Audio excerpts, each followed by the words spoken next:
The Graphic Histories Podcast. I got bit by a radioactive bug. I tried an experimental drug. Went up for a stroll on a gamma testing range. I found an enchanted hurricane. I made a serum that made me small. I modified the serum so it would make me tall.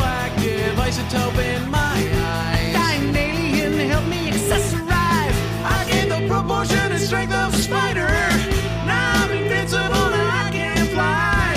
I lost my sight, my other senses were heightened. I'm gonna put on my pajamas and go fight crime. Hey, and welcome to the Graphic Histories Podcast. My name is André Big thanks to Uka the Mock for our theme song, Superpowers, and big thanks to you, gentle listener, for tuning in to another fun-filled show. This one's actually a little different than normal. This one I'm talking with several people at once. I know I've done that in the past when I talked to Uka the Mock, and I had a special East Coast Comedy Expo one. That was kind of a live event, but this time I'm doing it with three people, and that is because they're all involved with the Friction series, which is a series of books that compilation books mainly that focus on, fictional stories, real life tales, poems, comics, all kinds of fun stuff.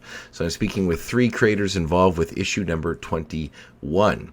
Those creators are Juaquin Mobley, Helen Maimaris, I'm not sure if I pronounced that right because I didn't ask her when I talked to her, unfortunately, and Karla Nappi, who'd been in the show before, but this is a new project she's working on, so I thought it'd be pretty cool to have them all together and chat about it. It was actually a great little chat, and I know they're promoting their book, but learning about Juaquin's stories particularly and where Karla's at in her life right now is nice to catch up. And Helen was obviously very engaged and part of the conversation. So yeah, it was a great chat. I had a really good time. And I'm glad that they had reached out and asked me to do that.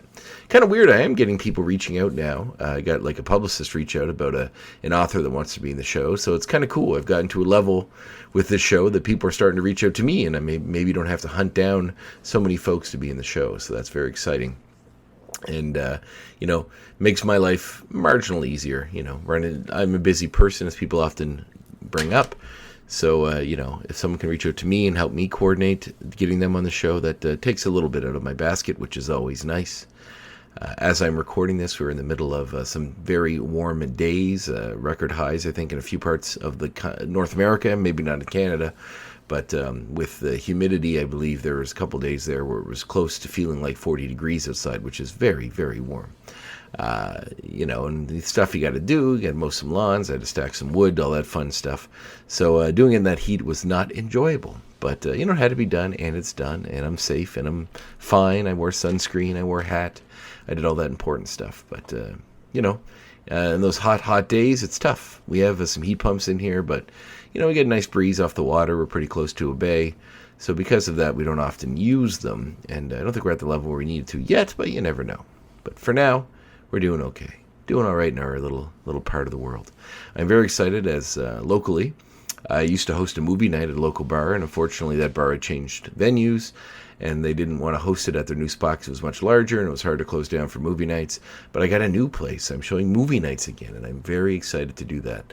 The first one we're going to do while coming back is They Live, the Roddy Piper movie, which I'm a huge fan of. John Carpenter movies in general, I'm a massive fan of, so I'm very, very excited to bring those movie nights back. It's always been a fun time watching kind of culty movies with a group of people, a few drinks, some snacks. This place has some really good food, so I think it's going to be a great experience, and I'm really happy to bring it back. On top of all the other crazy stuff I do generally out there in the world. So, it's nice to be hosting movie nights again. And it's always fun to kind of turn your passions into ways to make a little money. So that's always great, too. So, very excited about that, and very excited about this conversation. I think you're going to like it. I didn't know a lot about I knew Karla, of course, but I didn't know much about Helen or Juaquin. But as I got to chat with them and learn more about their story, it was like, ooh, eye-opening. Some really, really interesting stuff there. Some really great human stories about a lot of human themes, forgiveness and change, and and we get into some deep conversations about that. So, like anything in this show, you never know going in what it's going to be like as far as chats go. Thankfully, all of my chats have been great conversations, and this one is certainly one of them. So why wait any longer? Let's get into my chat with several of the creators involved with Friction number 21.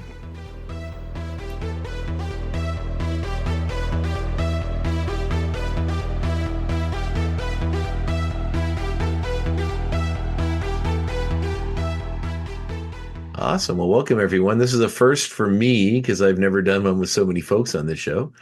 Generally, I just talk to people one-on-one, get to know their life story. But since you guys are all part of a bigger project, we thought it'd be kind of cool. And I've had Karla on before. Thought it'd be kind of cool to do it all together and kind of get a vibe for the project itself and what it is and the people involved with it. So thanks for being Well, on. thank you. Yeah, thank you very much for having all of us and letting us do it as a group. Yeah, strength in numbers, right? And this is Yeah. like a conversation, not so much an interview. So you guys can jump in, talk, whatever. It's all part of it. So, I mean, I know Karla's story a little bit, but Helen, where are you from? I'm from the UK, in case my accent didn't give me away at all. I've been part of Brink for a good 8 years now. Brink's the parent nonprofit that publishes Friction. Mhm. And I actually started out as a wee little intern and kind of made my way up the ladder until I became COO for about 5 years. And then about a year ago, I transitioned to chief of staff to have a bit more focus on our staff culture and that kind of thing. But most importantly for this conversation, I'm the managing editor of Friction. Cool. So I'm heavily involved in comics, pipe, author. Karla and I have worked together extensively before, so sort of got my hands in all the Friction pies. Nice. So was comics always a big part of your life growing up? Actually, no. When I started, I was helping to develop our Frames comic program about, I want to say 6 years ago or so. Mhm. And Danny, our CEO, sent me two comics. She sent me Monstrous and Saga. And I opened them up, and within like 10 minutes, I was like, there's a whole world I never knew. It was like a light bulb went off in my head. And I'm like an obsessive now. So I'm kind of thrilled that we get to publish short comics and work with like a range of authors and artists. And yeah, it's just such an exciting part of the job.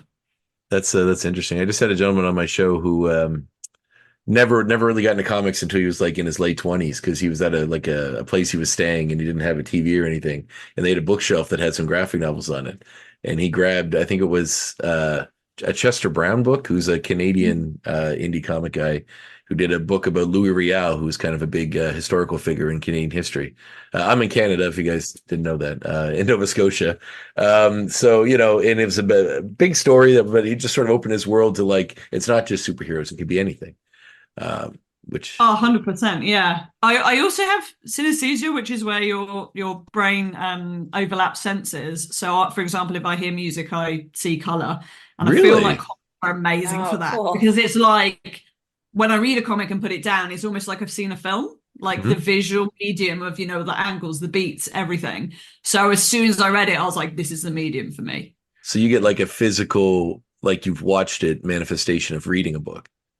So like, yeah, and interesting. It really, cool. And what's hilarious is my partner has aphantasia, so we were having a whole conversation about how if you read a book, what are you seeing in your brain, and it was just worlds apart, and just boggled my mind. Wow, that must be insanely interesting. Cool. And I mean, like as far as like UK comics go too, there's so many unique and different things out there as well.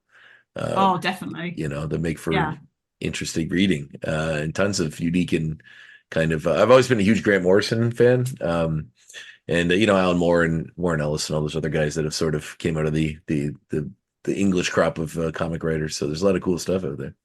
Yeah, definitely. We've got a swathe of amazing writers and artists. Yeah, for sure. Yeah. Juaquin, where are you from? Sorry about that. That's all right. Going back and forth from New York City and Colorado Springs. So I spent a lot of time, in Colorado Springs, Colorado, as well as New York City, which I go back often. I went to school in both. So both are I'm a denizen of both. No, nice. Is it just because you have family in both places? Is that why the constant moving throughout the life? Yeah, my father, when they came to America, they landed in New York City. My mother's from St. Louis. Both of my family, sides of my family, ended up in Colorado Springs because of the military. Mm-hmm. They met here and then went to New York, and then we just went back and forth. So. Nice. So you moved a lot because of that, I assume? We're just back and forth? Nah, my dad, he usually just goes back and forth from here in New York too. Right on. And was comics a big part of your story growing up? Yeah, but not so much because of like I like comics. I got a really, really close cousin that is a comic addict, right? And I used to just want to try to like copy him. So I would like get comic books just so he could see that I'm getting comic books so I can hang out with him. I didn't even know what comics I was getting. And like I would show him the comic book. He was like, "Why would you get that?" Like I remember I think I got a comic book the first time when he was like, what are you doing?" I think I bought a comic book for what's the TV show back in the day that had Al Bundy on it? Oh, Married with Loving Children. Oh, merchant. Married with Children, yeah. Yeah. It was a comic book that came out like that, and I bought it to show him that I got a comic book, and he was just like looking like with disgust. This isn't a real comic book. So I love that the cool cousin that you wanted to hang out with was comics. It wasn't like he was like a football player or something cool. You know what I mean? Like what the conventional cool thing would be. I love that comics was the thing that we connected. But that's sort of a story I often find with a lot of folks in the show is it's always some cousin, cool uncle, or like a dad that used to love comics that kind of gets people into it a lot of the time when they do it from kids. So did he put you on to the better comics? yeah, he had me like read like the Spider-Man comics. Always wanted to be like big and strong. So he showed me, I think it was like some not Hercules. Was it Thor? I think it was like stuff like that. And the Hulk. And that's when I really started liking the Hulk. And actually, that's one of the main reasons why my favorite color is green. The Hulk is that's a great reason. Mine's purple. It might be because of the Hulk too, actually, you know. Those pants are pretty trendy. Yeah, absolutely. But it's interesting when you get into some of that stuff too, even about like I remember reading something. It's funny how the longer comics go on, the more they're sort of looked at as instead of just being like stories as being like cultural sort of myths and how they grow. And there was this thing that I read a while ago about analyzing color in comics and like the choices that are used for certain heroes and the ones that are generally associated with heroes and generally associated with villains. The Hulk's kind of unique because green and purple are usually villain colors. Usually secondary colors are villain ones. But red, blues, and yellows are generally heroes. So, I mean, it opens up in a way that doesn't really matter as time goes on because people get to play with that. But that's very neat. So, what is your involvement? Are you an artist or writer? I'm a little lax on what everybody's portion of this is. Yeah, so I'm a writer. Okay. I started off as a monologuist. Like currently, I work with Modus Theater as well. Oh, excellent. Yeah, so I'm a theater actor a lot of times, so I'm always cool to meet people involved with theater. So. Oh, nice. Yeah. I'm actually just finished. I was waiting for you guys to come on. I was reading a play that I'm interested in maybe doing in the next year. So. Oh, nice. Yeah, it's called 222, a ghost story. It was big, and I think it started in Britain, maybe, but it was it's like a young couple with a baby that keep hearing noise over the baby monitor every morning at 2:22 in the morning, and it's actually really good so far. Really dig it. That already sounds interesting. Yeah, I'm really like I'm just in like halfway through the first act, but it's quite good so far. So anyway, sorry, go ahead. Oh yeah, so working with Modus Theater, I developed a monologue that I wrote myself, and I've been traveling around the country performing it. Then I had the wonderful opportunity of working with the Brink and sharing my monologue. And we sat down, both me and Danny, and we figured out a way to pretty much facilitate a class around developing other people's monologues so that they can share their story. And also simultaneously teaching them soft skills and things associated with them being successful, in addition to if they want to go into the writing field, right? And so, yeah, that's my space into the art. As far as plays, I wrote 2 plays when I was incarcerated, and I've had them performed while I was incarcerated as well. So as things settled down, I just started a new company, but I plan on getting back into that.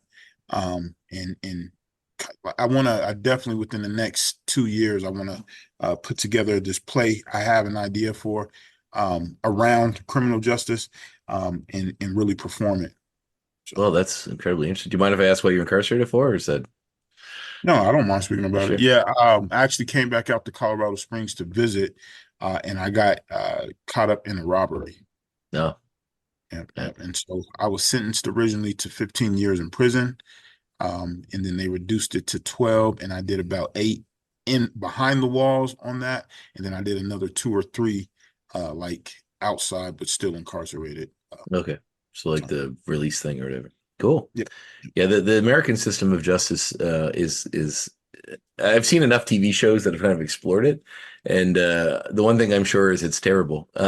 Based on, I mean, the Canadian system isn't perfect either, but the privatized prison system in the States is crazy, like bonkers. And when you like, there's a show called, I think it was Adam Ruins Everything, which he's a guy from like Funny or Die or College Humor, one of those sites, and he made this show where he would just sort of explain why things are the way they are, like why glasses cost so much. And mostly that's because one company owns like 95% of all glass companies. Or like why wedding rings are a thing. And that was invented by, or engagement rings. And that was invented by the De Beers, the diamond company. So, you know, it's all pretty dumb when you find out how it got to where it was. But the prison system one they did was very eye-opening. And I was amazed at how insane that and how, you know, it's all structured to just make how people make money more than actually helping the folks that are on the inside. So, yeah. I mean, it's the continuation of slavery, right? If you read the 13th Amendment, right, that's the only way you can have legal slaves. So right. Yes, of course. Wow, I never even thought of that way, but it totally makes sense. And just strange in the way that, like, you know, a teacher once explained to me when I was a kid, and I feel like it always kind of stuck with me.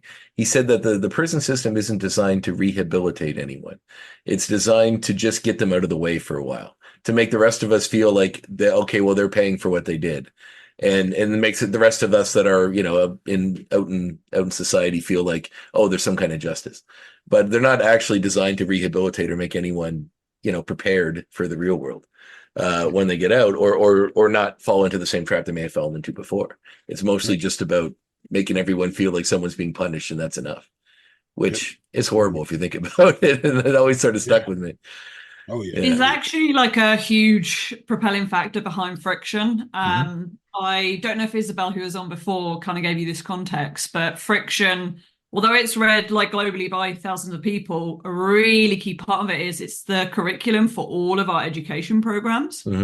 So, for example, Juaquin's comic being in it is a really big deal for us because we're teaching it in these communities. It's youth at risk, it's people in facilities, it's re-entry communities like we're working with Juaquin's team, and to be able to see yourself in those comics. And the entire content of the anthology, the idea is it's not just a load of straight white dead men who get to have stories. And so that's a really big ethos that's kind of behind friction. And that's part of the reason we're so excited to publish Joaquin's work and for it to reflect, because it's going back into the classroom. It's like validating all these other voices. So there's kind of this continuous chain that goes on with it. No, that's something that's come up a lot in recent talks I've had with folks about, you know, representation, especially in comics, because like, you know, comics has been kind of strictly its own thing without much to say on social issues until probably like the 80s. I mean, I know there was before that a few outliers, but, you know, now that we've gotten to a point that you can actually use it as a tool to get a message across, you know, it's very unique in its own way, and it can definitely get in the hands of a lot of people. That's very neat. Yeah. I'm not going to bore you with stats this No, early. Go ahead. It's like, bore away. I'm we interested. actually did with Joaquin's comic is we sent it out to hundreds and hundreds of readers, to policymakers, to funders, and we put a tiny little survey at the bottom, 5 questions, less than 3 minutes. And part of the reason we did that is that we wanted to kind of prove that storytelling has like a transformational power on the people who read it as well. And what we basically found is that it was like 97% of readers empathize with Joaquin in the comic. And 77% of readers actually reported like a shift in their perception about incarcerated people, with 29% of them reporting like a radically positive change. And so that was like our little snippet to be like, this is having a big impact, and we're kind of accumulating over time, because, you know, it's very easy to say, if you're a charity that deals with famine, obviously you know why people need to eat. But to be like, we really believe that storytelling underpins everything, it has this huge power, that can be harder to understand how that's kind of woven into our society. So that was like a really cool thing that we managed to pull out of people engaging with Joaquin's comic specifically. Yeah. Well, it's when you realize that these are people and not just, it's easy to hear someone did something bad and then write them off. But when you get to know them as a person, it becomes more complicated. So, yeah, like I used to work for a sign company, and the owner of the company got in a hit and run accident that he drove away from when he was drunk. He went to jail, and then served his time, came back. But still, the amount of stigma that people would give him all the time. Like to me, I always wondered, like, where does it end? Like people would be like, well, he shouldn't have a job, he shouldn't have a whatever. I'm like, well, he has kids, he has a family, he has a life. Like, what do you want to hang him in the middle of the town square? Would that make everyone happy? Like, at what point will someone be happy with what the time served or that they've rehabilitated, right? And because they don't know him as a person, they just know him as a headline from seeing the headline when it happened. Obviously he made a big mistake and he went away for it. But at the end of the day, I always kind of am interested in the levels of how much people judge, not really knowing anything about the people they're judging. Absolutely. That's why for us, it's like humans connect really well with individual humans. Yes. But with like a stigma or a concept, that's a lot harder. Mm-hmm. But often if you had a conversation with that person, you get context, you understand them more fully. It's a totally different thing. Oh, absolutely. I think you gain perspective as well, right? Mm-hmm. I think a lot of us kind of see the world from just our perception, right? And I think the true shift, especially working with human beings, is gaining perspective, right? So being able to see things through somebody else's eyes, or even to, kind of, I guess for lack of a better term, taste what they're going through, right? And feel it. And I think that's what the comic book does, right? Being able to, you can see my story, right? And you can visualize it now, right? And now you're seeing everything that's associated with why I made certain decisions. And so now you're saying, well, all right, let's get to the root of this problem, as opposed to let's just focus in on, what happened here, right? And so I think, gaining that perspective over perception is something these comic books is really, really good at doing. Yeah, no, that's neat. That's a whole avenue of comics that I think is getting explored now. I'd like to, and I think some of that is coming to, like, I just recently read this one called, I think it was Sabrina, which is by this guy who has this very rudimentary art style, but it's about like a friend of his whose girlfriend was murdered, and then there's this big online thing about all these people getting wrapped up in conspiracy theories about who really killed her and if the boyfriend did it and all this sort of stuff. And it's kind of about this, like how as a society, especially with social media, everyone's got these opinions and everybody's got these shows and all these things about all these secret things what really happened, and they don't really care about the people that are caught up in that. Like, and just for some context, where I live in Nova Scotia had a mass shooting here in which is, I know it's not as common here for sure, but I live in a small community in Nova Scotia called Truro, which is close to Halifax, which is the capital. But within this community, there was a mass shooting where a guy went nuts, drove around in a cop car dressed as a cop, and killed 22 people. And then, all these conspiracy theories that come out about it, about how he got, it's not illegal to have a replica cop car. You just can't drive it around. So like all these things about how this guy had access to all this stuff, and like the families of these people that got killed and all these get wrapped up in all these conspiracy theories. And in the end, you're like, it's doing no good. Like, it's just, these people are being pulled out and accused of stuff they had nothing to do with. And like, it kind of equates to like people in the States accusing the Sandy Hook kids of being crisis actors and all that sort of stuff. And then like, it really rung home to me how crazy all that stuff is and the poor people that are wrapped up in that. So it really gave me a lot more perspective and made me a lot more sensitive towards anytime I see any of that sort of sensationalist media stuff, about just realizing it's just dumb stuff to get clicks, and that you can't engage it because the poor people that are victims of it are just wrapped up in it. Yeah. The Sandy Hook kids are all graduating high school this year. Yeah. There's been a lot of articles about that, and Really? how upset they are, rightly so, with the lack of movement on any sort of realistic gun control and gun safety. Of course. Yeah, I would be pissed. The Daily Show did a segment where they sent Roy Wood Jr. over to some pro-gun protest in the States somewhere after that. And there was some woman talking about that they're all child actors or crisis actors or whatever.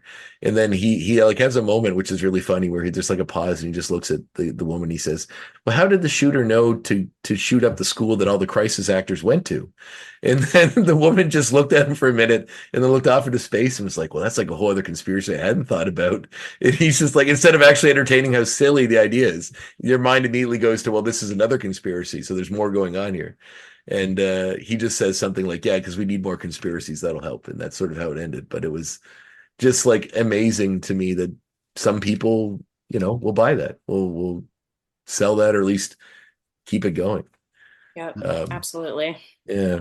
But that's I guess the power of what comics can do as far as giving you perspective about other people's lives, and then giving you some insight to maybe have more empathy. It's sad we need to train people to have empathy in our modern society, but it is kind of like that sometimes, sadly. Very cool. So the project itself, how many different stories and stuff are involved in it? So we publish a new edition 3 times a year, Mhm. and we have anywhere from about 16 to 18 different authors. Mhm. We publish short stories, short comics, poetry, creative nonfiction. So anything that's written, we get fully illustrated by a whole host of amazing artists. And then with comics, we have both author and artist teams, or we have creators that do both. So Karla was in the same issue as Juaquin and wrote an amazing comic called Wait, which honestly, I think because of COVID, we might have been working on for close to 3 years, Karla. Wow. Like it was insane. Probably. Yeah, but I mean, Karla, you give context. on it, Yeah, and tell us about quite that. So in the before times, pre-COVID, In the long ago. in the long ago, Mhm. I had gone to San Diego Comic-Con, and there was a portfolio review that Danny was doing. And so we met there in person. And normally at Comic-Con, the portfolio reviews are mainly artists being reviewed, but she was doing writers. And I was like, great, because I had just published, I want to say only the first issue of Duplicant at that point. And so I showed it to her, and she read it and invited me to pitch 3 comic book ideas for them to pick from for potential publication in a future issue. And so I sent them 3 ideas, and the one they picked was the one that became Wait. And it actually was based on a little piece of like microfiction I had done when NPR used to do this like 500-word flash fiction thing, probably like 10 years ago at this point. And they just give you an image, and the image was of a cruise ship stuck in this like icy apocalypse, and you just had to come up with a story for it. So I basically took that little piece of microfiction and expanded it out into the world that became Wait. So it was great to be able to kind of go back into that and expand it and make it become the world that we see in this issue of Friction, which is the unseen issue. So a lot of what happens in my story happens in the dark because the sun isn't out a lot of the time. So everything's in shadows and flashlights, or there's firelight, and the ending moment is illuminated by basically the flash of a gun going off.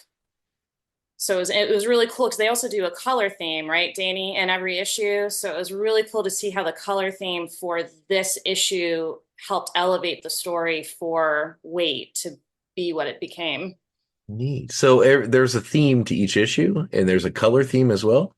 Yeah, absolutely. So we sort of painstakingly start locking various different pieces, and we announce our theme as well so that people can submit specifically for it. And then we our idea, the reason it's called Friction, is we bring a whole host of really diverse voices, authors from all different backgrounds with different narratives together on one topic. Cause a little friction is the idea to make the reader think critically, challenge their conceptions of the world, hopefully open them up to new ideas. And so in the issue that both these lovely people are in, we were doing Unseen, and that was unseen voices, unseen narratives, things you don't want to think about. And then we did full up genre, creepy unseen. We went the whole sort of spectrum. I don't want to give away too much, but if you pick it up, there's a really sneaky unseen thing, even just in the cover that we've hidden. And so what we then do is we commission the cover, and working with a cover artist, we develop a palette that then goes through all of the interior art, the custom illustration for the pieces, the artist's work for the short comics. Everything's tied together. Occasionally you find tiny little Easter eggs to do with it throughout the, tiny bits of the illustration and so on, if you look close. So we do that for every single issue. The one right before was bodies, and so we did a lot more like flesh tones and then sort of popping reds and whites, and there was quite a lot of the illustration was based on almost like scientific anatomy drawings, and then something surreal would come out of them. So if you look closer, so that's a kind of example of another one that we explored recently. That's super cool. That seems like a lot of extra work, but it seems like well worth it artistically. It's so much work. It is so much work. Yeah. We frequently are like, we're completely mad to do this. My but then normal, you get the like demo copy and you're like, oh, this is such a moment. that's It was awesome. worth it. That's beautiful. I'm a graphic designer. That's my normal job. Like I do comic art and stuff and myself, but it's been a while since I've done anything. But no, that's just thinking about the like making a color palette out of all the stories and how diverse that would be and how much work it would be to do that would be monumental. That's awesome. Very unique. Yes, I can attest to the fact it really is. What was your story in that issue, Joaquin? So I'm having It's all right. Say that again. I'm sorry. Oh, just said what was your story in that issue, the unseen issue? Oh, so my story, trying to think. It was called brilliant. Brilliance. Yes. Yeah, it was called Brilliance, but it was essentially it was about, how can I put it together? It's so much stuff that happened in that story. So sometimes we live in it. It's hard for me to put them together. But essentially, it was about fair chance hiring, which is a project that we're working on with a attorney general. Mm-hmm. And what happens is when a lot of us get incarcerated, or we get a felony, or we get a strike on our record, it becomes like a kind of a condemnation for life, right? Mm-hmm. And so with that, we're not able to move forward because we're not able to get a job.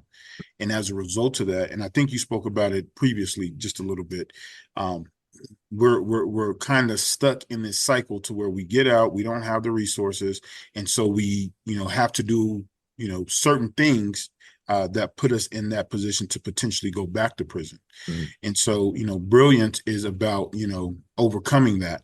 It's about resilience, right? And it's about really getting to the next level despite having all these things stacked up against me. So. Oh, that sounds really cool. This whole project sounds like an amazing collaboration. What are some of the other stories that are in that issue?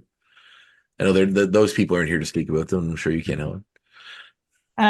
That's a great point. I shall literally right this minute and have a little.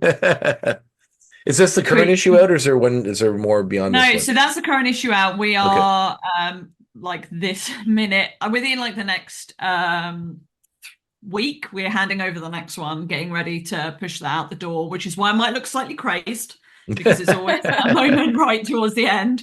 Yeah.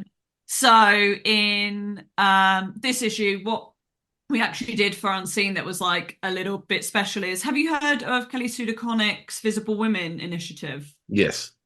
Yeah. So we partnered with Kelly Sue in that amazing initiative, and through that we hired only artists who were female or under a marginalized gender to actually illustrate the whole issue, which was just like another hurdle to make things even slower and harder. Yeah. And so Kelly Sue did an amazing interview for that issue to chat about how the idea came about for the initiative to begin with, what it means, what it's done within the comic industry. And then on top of that, we have some work by Sylvia Moreno Garcia, Benjamin Percy. So what we kind of do is we pick like a handful, we ask, and they're so wonderful to give to us, work from a handful of like really, really big authors per issue. And the idea behind that is people go buy books for big names. So we get thousands of readers per issue. And then we take a huge chunk of the content from writers that are new, underrepresented, emerging, maybe never published anything at all. This is their debut, or maybe pushed out of mainstream publishing. And then because they're in this book that's being read by thousands of people, also that goes into the hands of quite a lot of agents, is a great springboard for their career. Mm-hmm. So it's I was going to say sneaky. It's not so sneaky. I'm telling you outright. It's a sneaky. I mean, you didn't invent that. They've been doing Yeah. that forever, Exactly. Get a Stephen Well, King in a story readership, and yeah, exactly. exactly. You get the big readership from the big names who also, because we're really into experimentation and genre melding, we accept a lot of work that's often not accepted or promoted in other places. So we have a lot of authors come to us because they're just like, this is a fantastic platform where I get to really experiment and dig into my craft. So we're kind of providing hopefully a positive space for them too. So that's the technique, is you have some big names that draws in readers, then we also get to springboard all these other careers, and also get to kind of get some of this kind of social or cultural issue stuff in, such as what we're talking about with Joaquin, or just the overall theme. That's kind of how it all ties together in that way. Oh, that's incredible. I'm impressed you have Sylvia. I like her books. I haven't read Silver Nitrate yet, but I got it for Christmas. It's sitting in my read pile. So that's how far back my read pile is. I got a Christmas, and it's probably not even close to the top. We're very, very lucky to get wonderful, wonderful authors. Yeah, that's amazing. So as I guess a jumping point that way, like the next volume, is it the similar creators over the next books, or is it diverse each time you have a new crop, or do people do multiple different things throughout, or? So our authors tend to be new. We will publish an author again, once every few years. We're not you should never be in our books. Yeah. But we publish generally 16 to 18 completely new authors in every issue. Our artists, we have a team. So it's probably about 15 to 20 strong right now. We add maybe about 2 artists per issue onto the team. They tend to be new artists because we do a whole artist mentorship thing as well. So the artists often repeat and come back, except for the cover artists, who are a mix of repeats and then also kind of one-hit wonders, who we're just like, please will you do one cover for us? And they will kind of come in and do that one masterpiece for us. Wow, that's very cool. I'm impressed with this whole thing. It sounds like a great project. Massive labor of love, for sure. Yeah. What has the promotional racket for it been like, besides being on this podcast? It's really, really depends. So we've had it's been going for quite a few years, and we've had a really amazing readership, but we also can really see in the world how the readership for actual physical print is just dwindling. And so part of our whole ethos is, that's why we fill color, we do specialty printing, that's why we publish comics, because it's sort of reinvigorating the reading experience. And what we found is that a huge chunk of our readers have never read a literary journal before, and they're reading us, or because we publish both literary fiction and genre fiction, these litfic folk who've never read genre are reading genre, and these genre folk who would normally never read litfic are reading it. So we've kind of opened up the readership there, which also means that for stories like Joaquin, the readership is massive and varied. Like, people who wouldn't normally be interacting with stories like that are interacting. And that's part of the magic why Joaquin's story in that way was so meaningful, being that memoir and kind of really creating that connection with the reader. Have you, Joaquin, have you found that having to, was this your first time writing something for this type of format, or is it was there a bit of a learning curve to taking predominantly theater writing and other stuff like that, and then kind of putting it into a comic showcase, and also working with an artist and all that sort of stuff too, right? So yeah, absolutely. I think the biggest difference for me is really trying to say more with less. Right? Typically when when I wrote my 2 plays that I wrote, I could, pull from so many different words and sentences. I can have, a whole dialogue in there, right? But in this specific medium, you can't do that, right? So you got to really, really choose your words wisely, and it has to make sense, and it has to still be poignant. So yeah, 100%. It's different. It's very challenging, but it's very, very meaningful. Well, did you find the idea of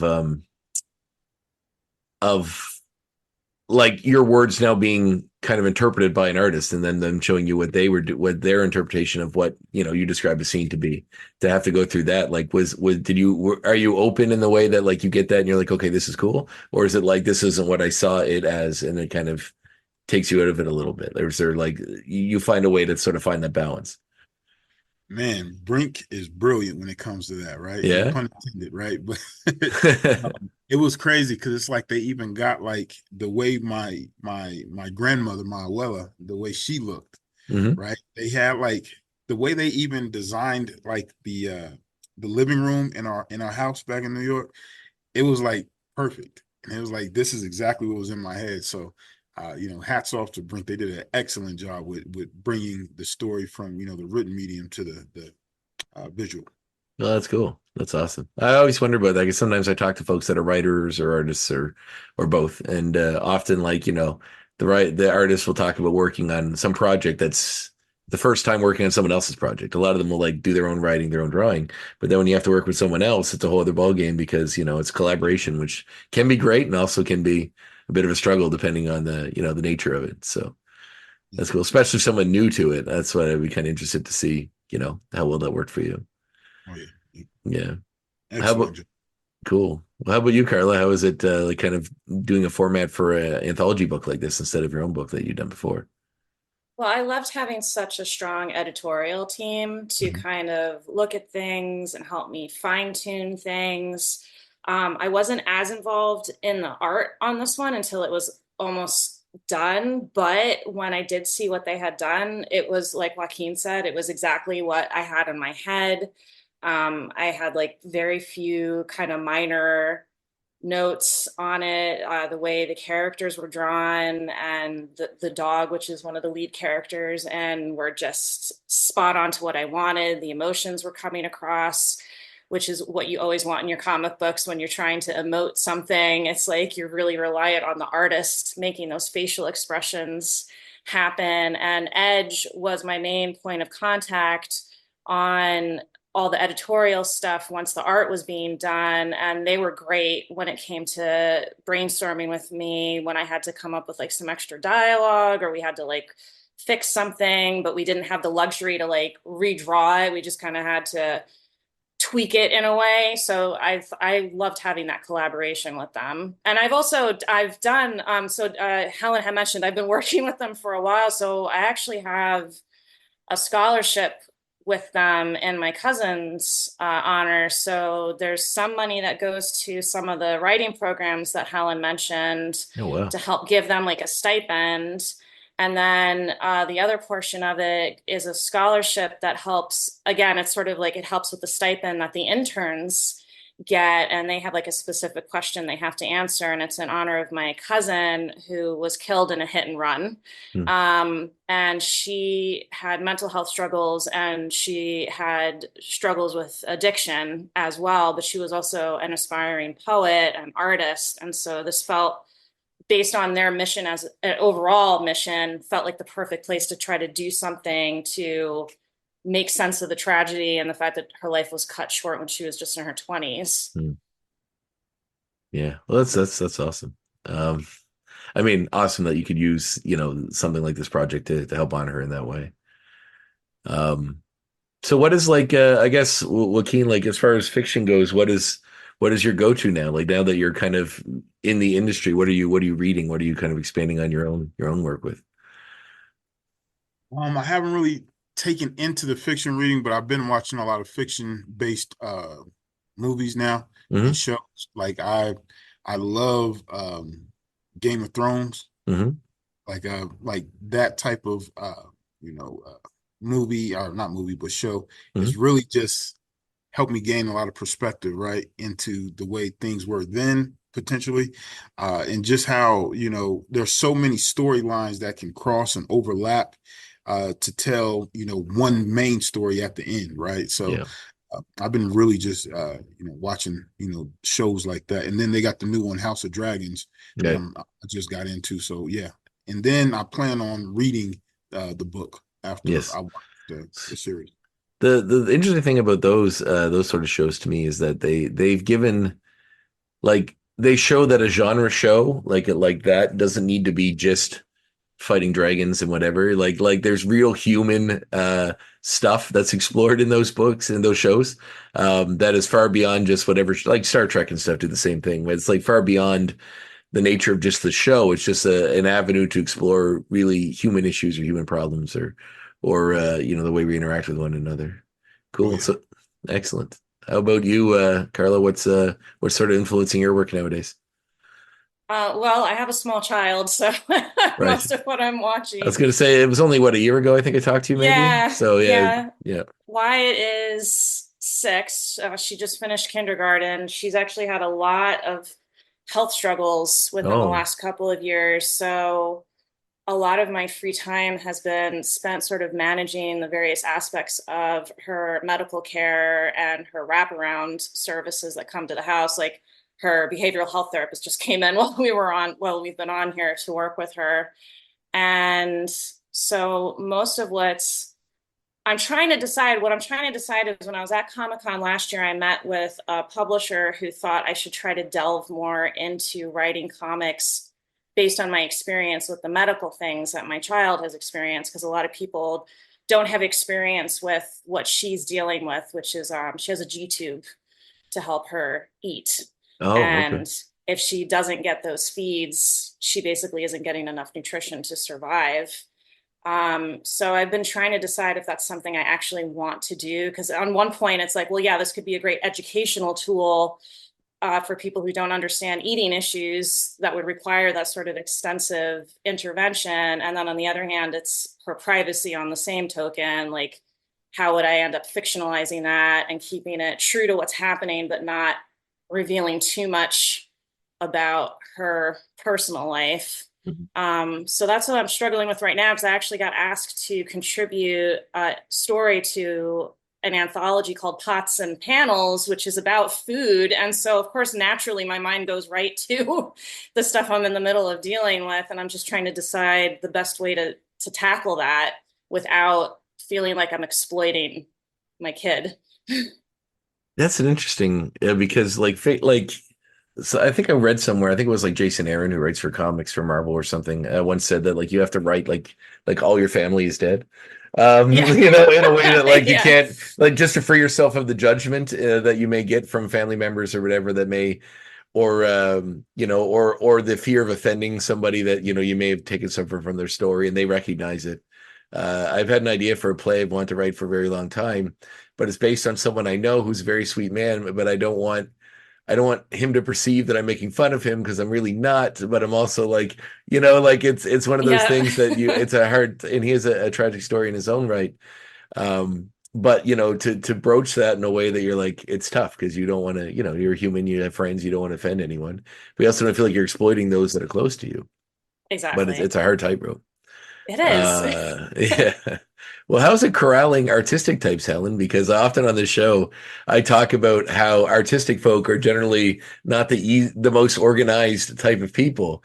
I feel like I'm a bit of an outlier because I'm kind of anal about stuff when I work, but I can totally have worked with enough people and talked to enough folks that, artistic types generally don't. The Venn diagram of artistic and organizational don't normally overlap very much when it comes to art types. All right, well, that's a great question. I think there's a massive range. Some people are really 100%. creative, and they're so creative they don't answer emails.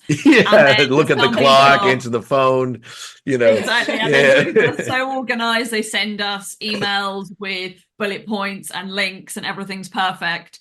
And for example, our wonderful Edge that Karla mentioned, who's our assistant creative director, they began as an artist for us. They've illustrated multiple covers for us as well as interior art, and they came on from being an artist to being one of our core members of our team. Mm-hmm. One of the reasons why I invited them to interview was I was like, you are freaking organized about everything.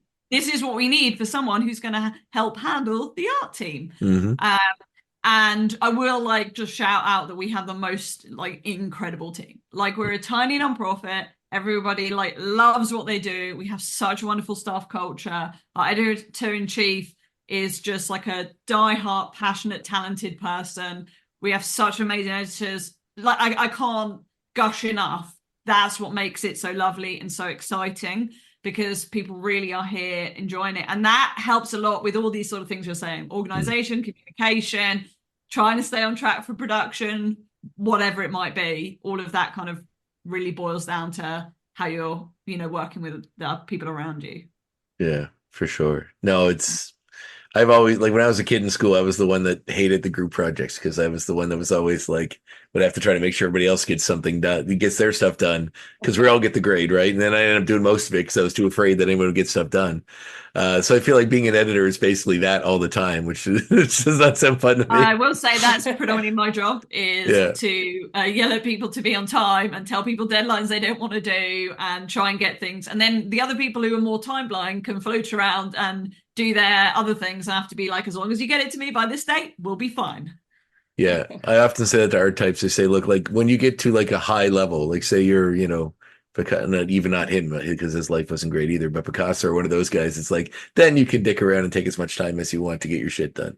But you're not there yet, like, so maybe, get there before you start lackadaisically, just drifting through life and not caring about the consequences of you not doing your thing.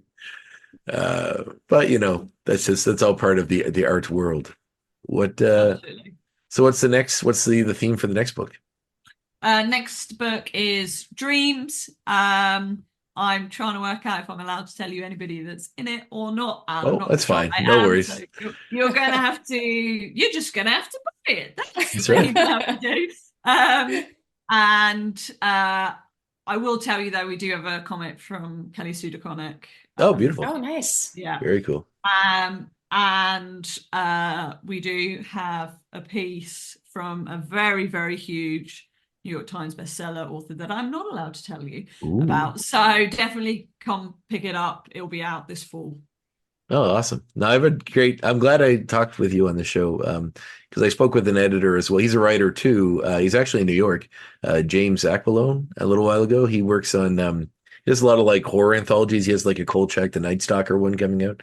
But, I was saying editing is one of those like an unsung hero of because it's like the person that has to go through all the crap to get the thing done, and it's such a, no, I feel like it's thankless work in a way. It's like one of those things that if you do your job well, people don't really know that you did it, because that's very true. Yeah. But what I would also say is I do get to do a lot of editing, especially of the fiction in Friction, and I love it. So for me, it's also like this joy that I get to collaborate with these authors, and they're from all over and they have these completely different stories. So it is one of my favorite parts of the job. If I'm going to be organized and sorting out these programs and getting this book out the door, it's amazing that I get to have this super creative part, which is working on the actual stories themselves. So I kind of see it as this massive privilege too. Awesome. Juaquin, what was like the reaction from people in your life seeing your story come out in a book like this? Everybody was shocked. They were like, "What is going on? How did you get in a comic book? Like, what is..." So, even some of my staff members start calling me a superhero. So, yeah, overall, it was a really, really good response from everybody. I just wish my grandparents who passed would have been able to see it. But. Yeah. But those in your life that knew them and got to experience that were enjoyed their depiction and your story being seen that in that medium. Yeah. Well, my story in particular is just really just me and my grandmother, my abuela, and so like my father, her son, really enjoyed just seeing her because she passed, right? So seeing her, in a comic book just made all the day. So it was just great. Yeah. Oh, that's beautiful. How about you, Karla? How was the reaction to your story? Oh, well, because it's been a while since I've put anything out, a lot of people thought I had stopped creating. Yeah. So it was, and then, there's new people obviously that come into your life over time. So a lot of people were like, wait, you write comics? This is a thing you do? So it was nice to just have something to show off with the large gap that I've had and being able to put anything out, and then just to have something so beautiful and affiliated with an organization that I absolutely love has been great. And I bought 2 copies for my 2 high school teachers that I still keep in touch with. And one of them is not doing well, unfortunately. He's on hospice care, but his wife showed it to him and he really enjoyed it. And then the other teacher, who was my English teacher, he loves reading, obviously. So like, he was just like, this is amazing. I've never seen anything like this before. He's like, I'm going to subscribe. And he's just like, I have to read everything twice. So it was nice to be able to share it with them. It's awesome. It's important. Like, I'd say my art teacher, my English teacher, were two of the most influential people in my life growing up to want to do art. So it's cool. You get a chance to give them those projects and show them sort of what they brought. Yeah, exactly. Well, so is there anything next for you coming up, like a new project or anything? So I need to write that comic for the Pots and Panels anthology. And then I have this wonderful introduction to the trade paperback for the first 5 issues of Duplicant by David Walker. So I need to get the Kickstarter going for that. I'm hoping either over the summer or when Wyatt's back in school in the fall to get that going. And then I have this idea for another anthology about kind of like true stories, but like weird true stories, like the deer that kind of get these zombie diseases. Mm-hmm. Oh yeah. Things like that, called Curio, it would be the name of it. And so I have a bunch of stuff I want to do. It's just a matter of finding the time to do it, because sometimes I can't just have just anyone come in and help with Wyatt. So that's what makes it difficult. Right. Yeah, cool. What's next for you, Juaquin? What projects or books you got coming up? I think the project that I really want to get high centered on is really working on this play. Mm-hmm. But simultaneously, just continue to work with Brink as well as with Modus Theater, with bringing, this project to, children that are incarcerated or formerly incarcerated, and really getting them to share their story and potentially getting them to share their story kind of like in another monologue type setting. Mm-hmm. So doing like some presentation around that and like traveling potentially with that, you know what I mean? So That's awesome. And Helen, what we know the new book's coming up, but where can people buy the existing book and the new book that is coming? Yeah, absolutely. Frictionlit.org. We have the current issue. We have subscriptions, back issues if they're still in stock. Lots of them are not. But for these two wonderful folks, you want the Unseen issue, which is our most recent. That's all at frictionlit.org? Yes. Oh, beautiful. All right. Well, thanks so much for being on the show, guys. This is a blast. Thank you very much for having us. Yeah, it's cool. Like I said, it's my first time talking. I've had a couple people on the show before. Usually there's some kind of a team or something, but it's neat having a whole bevy of you. This is fun.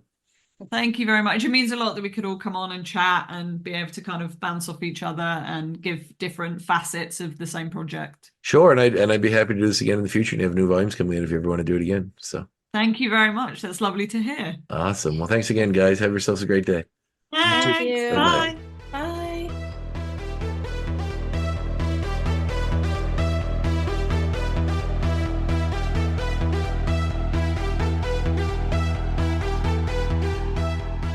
There you have it, my chat with the creators of Friction 21. Great conversations, a lot of eye-opening stuff came out in that conversation, which is great. And we got to go on a few side journeys, as I like to do when having these talks. And it's always a blast. I mean, I'm very excited that Helen reached out, or rather, people involved with Helen's team reached out to make this happen. And I've expressed an interest with her to reach out again if they have new issues coming out and they want to do this again with some of the other creators. I'd be more than happy to have them on.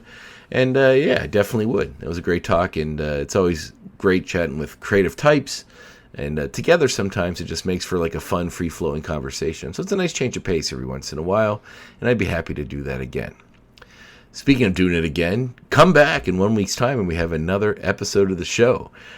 Somebody just, every once in a while when I'm coordinating with people to be in the show, wires get crossed, they don't put me in their calendar, they forget. So the people I was expecting to have on, I am going to have to reschedule with because they had forgotten. But I'm not quite sure when that will be, so I don't announce what the next episode is in case it's not them by the time we get to the next one. But we should have somebody pretty cool down the pipe, as we always do. So make sure to tune in then to the next episode. And in the meantime, stay safe, have fun, and go read some comics. Graphic Histories podcast is a proud partner of the United Federation of Podcasts.